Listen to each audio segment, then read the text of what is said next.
Hello, I'm Isabella Hsu, and this is my presentation exploring the question, do schools limit our perspectives?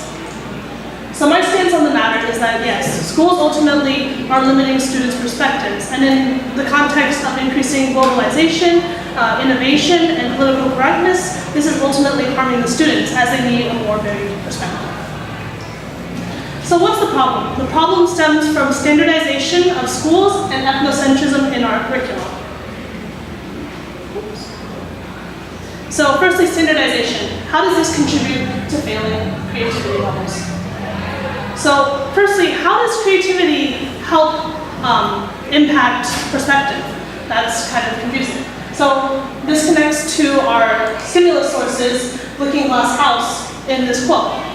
Alice says that her favorite phrase is, "Let's pretend." This demonstrates that a large part of children's imagination and creativity play a great part in their perspectives. Basically, through using her imagination, she's able to see things in many different perspectives.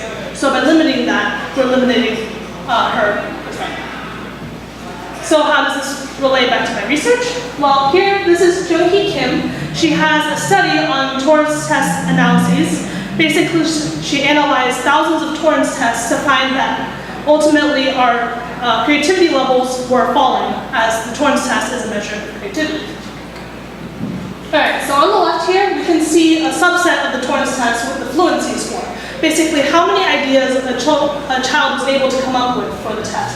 And since 1990, there's been a sharp decrease for the fluency scores. On the right, we have originality score, how many new and novel ideas the students were able to come up with. And there was also a decrease from 1990. There's been some increase from 1998, however, it hasn't regained the peak that it had in 1990. So what's causing this? Where are these trends coming from? How are the schools making us less creative? So firstly, we're going from more of a personalization to a standardization of the schools. Basically, with the implementation of things such as Common Core and No Child Left Behind, we're making students focus more on testing and rote memorization rather than creativity, leading to falling creativity levels. Also, fear of failure. As Ken Robinson, a proponent of creative education, puts it, the education system is basically educating us out of creativity by instilling a fear of failure. Because we're afraid to fail, we're never able to think outside the box or innovate, and this leads to falling creativity levels. Alright, so the second way that schools help decrease perspective is through ethnocentrism, or the history curriculum. So what is ethnocentrism? Ethnocentrism is basically viewing things from one cultural perspective.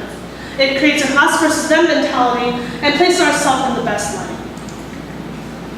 So how does this connect back to our sources? Well, in the Muslim Woman in the West article, ethnocentrism was a great part of the article, although not particularly stated in those words. In this quote, we can see that she says that societies tend to distinguish themselves rather than focus on in the intertwinements and the collaborations. And therefore, this means we are basically having an ethnocentric cultural view. Furthermore, how does historian connect to this idea? Basically, we're talking about the history curriculum. And here, we show that despite using contemporary or traditional history, there's still going to be a prejudice. And that affects how ethnocentric biases can enter our history curriculum. So what are some examples of this? In the Japanese history curriculum, there's censorship with the rape of Nanjing being completely expounded from the textbooks. Furthermore, in Texas, more domestically pertinent, there's facts where they basically diminish the role of slavery inside the history textbooks post-2015, showing more of a Southern Republican viewpoint.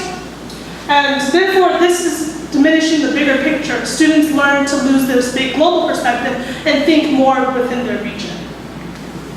So yes, schools ultimately limit our perspectives rather than encouraging this. But this isn't the conclusion, this is a problem. So how can we possibly solve this? So there's a couple options that we have here. First, we can foster creativity through interactive activities and fostering the arts, but this is more of an individual solution. It won't affect the group as a whole. Then we can have wide-scale group reform, school reform, which will help affect the group and instill change. However, it's difficult to implement.